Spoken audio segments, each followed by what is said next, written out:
Muy buenas a todos, bienvenidos a Cosas del Básquet, bienvenidos a un nuevo vídeo y por fin vamos a tener ya jornada de NBA, por fin vamos a tener partidos. Hemos estado 2-3 días sin ningún encuentro de la NBA, yo me voy a volver loco, pero como digo, por fin vamos a tener jornada. Ojo porque este domingo, repito, 9:30, horario español, Boston Celtics, Los Ángeles Lakers, vaya partidazo de locura en el Staples Center, la venganza de los Lakers, ya veremos. Pero si ayer dijimos, porque bueno, no hay partidos, pero se siguen sucediendo numerosos rumores, noticias, declaraciones, etcétera, etcétera. Si ayer decíamos que los Clippers, fichando a Reggie Jackson, les iban a dar un golpe a Los Ángeles Lakers, pues este golpe no ha sido moral, sino ha sido mediático. ¿Por qué? Porque, bueno, Magic Johnson ha querido hablar acerca de este tema, acerca de la profundidad de banquillo tanto de Clippers como de Lakers en ese hipotético enfrentamiento en playoffs, finales de conferencia entre los Clippers y los Lakers. Ojo, cuidado con esto. Y también hay que destacar, bueno, pues algunas declaraciones de ejecutivos de la NBA que han asegurado que los Lakers, que el conjunto de Frank Vogel no tiene ninguna posibilidad de eliminar a los Clippers en ese hipotético enfrentamiento. Así que vamos con esto, mucho más, declaraciones también de Kevin Garnett, etcétera, etcétera. Así que vamos con el primer tema, declaraciones de Magic Johnson. En primer lugar, ya sabéis que es monotema durante esta temporada ese enfrentamiento que se está viviendo en Los Ángeles, ese enfrentamiento entre Clippers y Lakers. Doc Rivers, Frank Vogel, Kawhi Leonard, LeBron James, Paul George, Anthony Davis. Nos podemos tirar así horas y horas y horas, pero hay que destacar que entre todos estos enfrentamientos hay uno que está destacando por encima del resto hoy por hoy, que es el enfrentamiento en el mercado. Es decir, el hecho de hacerse con jugadores vía traspaso y vía agencia libre. Ya se han hecho con uno vía traspaso los Clippers, que era Marcus Morris, y también se van a hacer en las próximas horas, como digo, ya todo el mundo lo da prácticamente por hecho, en la agencia libre, y ese es Reggie Jackson. Y obviamente la gente ya está especulando sobre si los Lakers están durmiendo, qué están haciendo, por qué no mueven, si los Clippers, fijaos cómo están tan activos en el mercado, se hacen con Morris, se hacen con Reggie Jackson, refuerzan los puntos débiles que tiene el equipo, refuerzan la profundidad, incluso mejoran al conjunto, etcétera, etcétera. Ojo porque Magic Johnson ha querido hablar acerca de este tema y ha dicho que los Clippers tienen mejor equipo, ojo con matices, que Los Ángeles Lakers. Y vamos con los matices. Si miras hombre por hombre, los Clippers probablemente tienen mejor equipo que los Lakers en términos de banquillo. Ahí está el matiz, es decir, Magic Johnson dice que los Clippers tienen mejor equipo que los Lakers, pero con el matiz de que se refiere al banquillo, no por ejemplo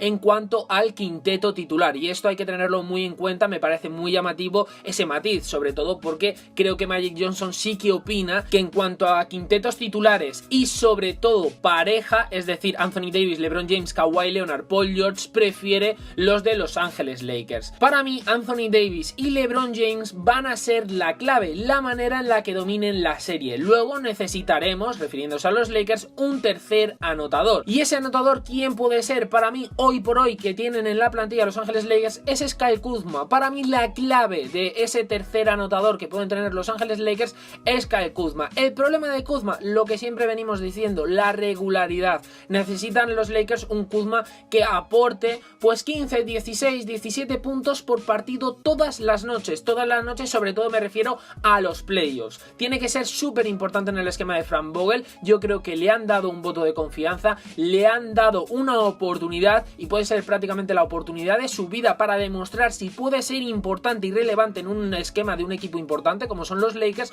o realmente se va a quedar en un jugador irregular como hay muchos en la NBA, sin ir más lejos, el propio J.R. Smith. Por otra parte, y antes de aportar, como siempre hago, mi granito de arena, vamos a las declaraciones que ha hecho Eric Pinus de Bleacher Report acerca de esto mismo, ¿no? Acerca de la rivalidad de los Clippers con los Lakers, el equipo de los Clippers, el equipo de los Lakers, y cómo se está reforzando cada uno de cara a los playoffs, de cara a ese enfrentamiento que todo el mundo da por hecho que va a ser durante las finales de conferencia oeste, que esto es otra cosa que yo no entiendo. Es decir, se está dando por hecho que los Lakers y los Clippers van a quedar primeros y segundos de la conferencia oeste.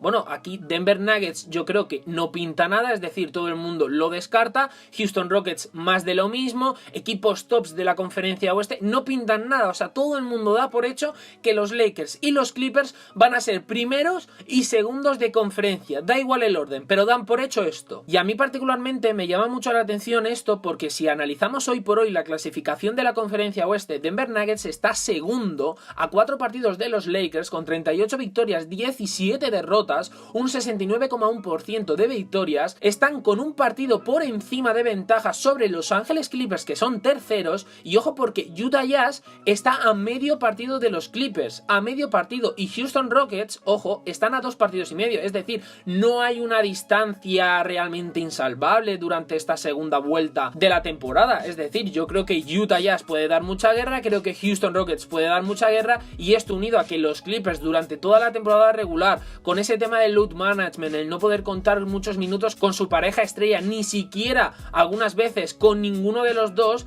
ha propiciado que sea un equipo bastante irregular y de hecho ha jugado 2 partidos los Clippers con Morris y los 2 los ha perdido. Esto lo ha achacado siempre con, bueno, lo que siempre digo, ¿no? Que al final cuando fichas a un jugador y le metes en el esquema y es muy importante, es decir, tiene que ejercer un rol importante en el esquema del equipo, esto al final puede ser contraproducente durante los primeros encuentros. Entonces yo achaco estas derrotas con Morris a esto mismo, pero no hay que descartar para nada a Denver Nuggets, a Utah Jazz o a Houston Rockets y sobre todo a Denver Nuggets, que es que Denver Nuggets viene demostrando desde el año pasado que es un equipo joven, un equipo con hambre, un equipo regular en temporada, ojo que esto es muy importante, y un equipo súper fuerte. Y es que es así, o sea, a mí me llama mucho la atención que mucha gente y muchos expertos de la NBA, analistas, estén prácticamente descartando por completo a Denver Nuggets. O sea, es increíble. Y digo esto porque imaginaos, si los Lakers quedan primeros y los Clippers quedan terceros o cuartos, ahora mismo lo digo de cabeza,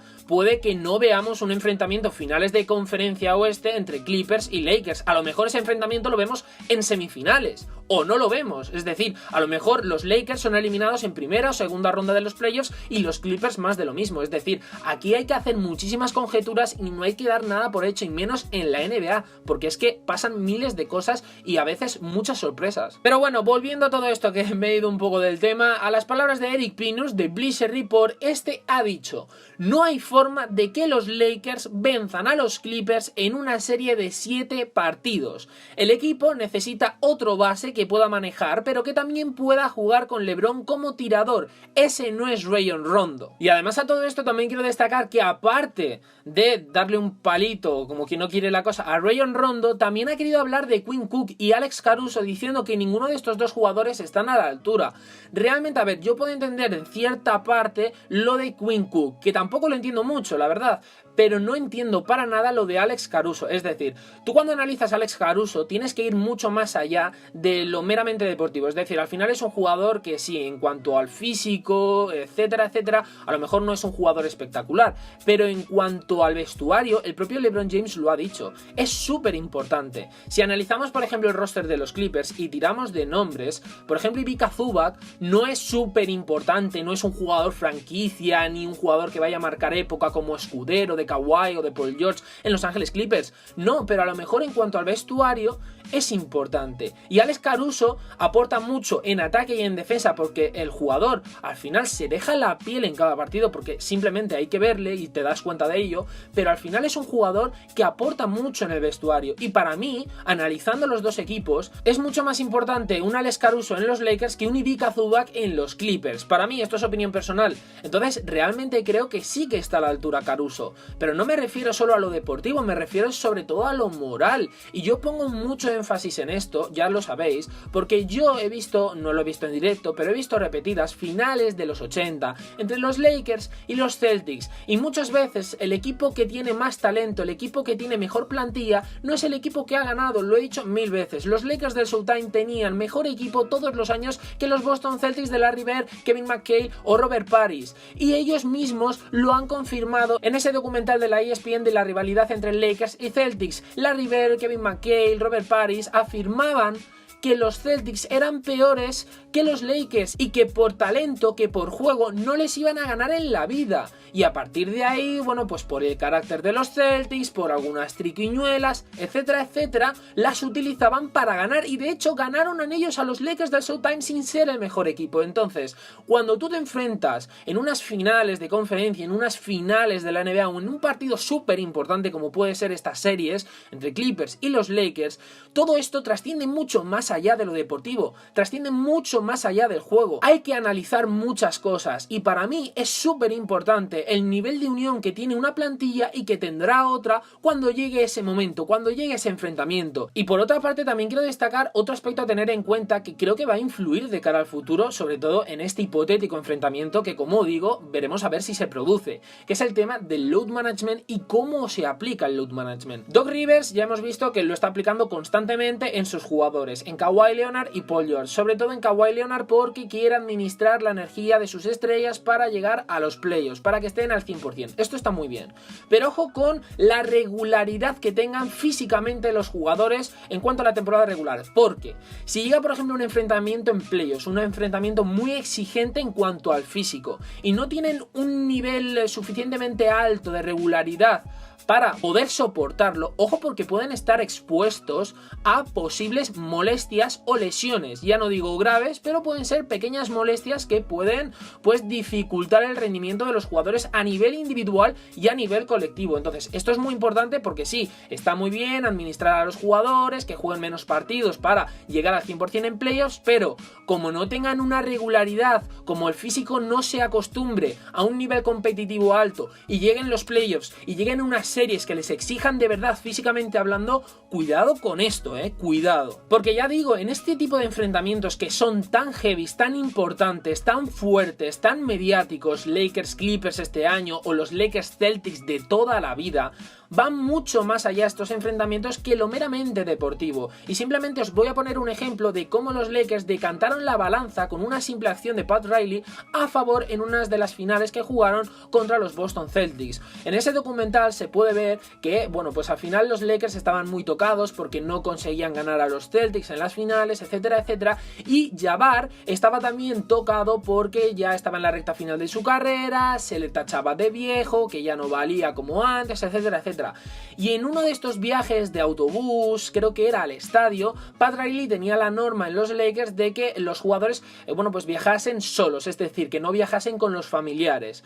Y Jabbar llegó con su padre. Pat Riley dejó que su padre entrara en el autobús con los jugadores y acompañara a su hijo Jabbar. Y fijaos las cosas que tiene la vida, que en esas mismas finales Jabbar arrasó e hizo partidazos, pero auténticos partidazos. De hecho, creo que justo en ese partido siguiente fue el mejor de los suyos y el mejor del partido. Arrasó a los Boston Celtics y volvió a rendir como ese Jabbar que todo el mundo recordaba. Entonces, ¿con esto qué quiero decir? Hay cosas, hay acciones, hay aspectos que trascienden mucho más allá de simplemente jugar un partido, de simplemente tener mejor plantilla, de simplemente tener mejores jugadores. Trasciende mucho más. Los Detroit Pistons de los Bad Boys no serían los Detroit Pistons de los Bad Boys si simplemente pues al final este deporte fuese por puro talento. No, hay muchas cosas más que influyen y decantan la balanza a favor de un equipo y a favor de otro. Y todo esto hay que tenerlo en cuenta. Y el hecho de que ya al final muchos reporteros, muchos ejecutivos de la NBA den por muertos a Los Ángeles Lakers porque los Clippers se han hecho con dos jugadores,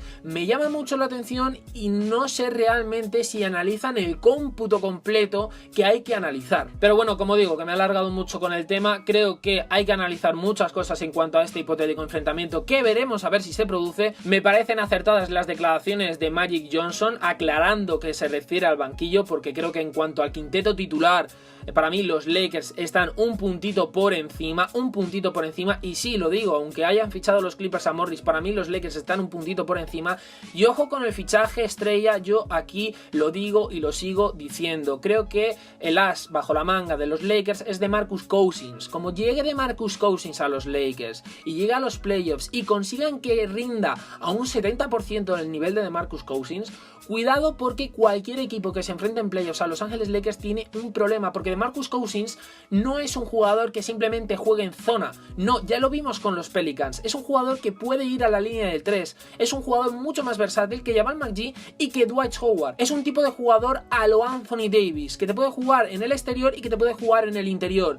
Y ojo, cuidado con el físico de Marcus Cousins también, porque puede ser un aspecto que puede favorecer mucho a los Lakers si está sano al 100%. Me refiero al físico, repito. Así que, como digo, vamos a ver, porque pueden pasar miles de cosas. Los Lakers tienen que fichar. Vamos a ver si se hacen con Trey Burke, si se hacen con J.R. Smith. También se ha hablado de Dion Waiters, etcétera, etcétera. De Mark Carroll también está por ahí, aunque suena mucho para los Houston Rockets. Y también veremos a ver qué pasa con el regreso de Marcus Cousins. Ya para terminar, también os pondré aquí una encuesta con lo que voy a decir a continuación. Kevin Garnett recientemente ha hecho unas declaraciones donde ha afirmado que en ese verano de 2007, cuando abandonó Minnesota Timberwolves, estuvo a puntísimo de firmar con Los Ángeles Lakers, que llamó a Kobe Bryant, pero que finalmente Kobe no le cogió el teléfono, pero que, bueno, pues al final la idea principal que tenía en aquel momento era firmar por los Lakers y no por los Celtics. Desde aquí os pregunto, ¿vosotros creéis que Kobe Bryant ahora mismo tendría 6, 7 anillos si hubiera llegado Kevin Garnett a su lado en vez de Pau Gasol? ¿O creéis que, bueno, pues se habría producido la misma historia que conocemos hoy en día, que finalmente Kobe se hubiera quedado con 5 anillos? ¿Qué pensáis vosotros? Así que dicho esto, espero que os haya gustado el vídeo. Si os ha gustado, darle like, suscribiros, comentarme si opináis igual que yo en cuanto al tema Clippers-Lakers, o si opináis igual que ese reportero de Bleacher Report que afirmaba que los Lakers no tienen ningún tipo de posibilidad de ganar al mejor de 7 partidos a Los Ángeles Clippers. También comentarme si creéis que Kobe Bryant tendría más de 5 anillos con Kevin Garnett, si el jugador de los Celtics hubiera firmado en 2007 por los Lakers, o si, bueno, la historia hubiera sido la misma que conocemos con Pau Gasol como escudero de Kobe Bryant. Así que, dicho esto, ahora sí, os espero en próximos vídeos aquí en Cosas del Básquet, y por fin mañana tenemos partidos, no os olvidéis, mañana ya encuentros de la NBA. Adiós, pa.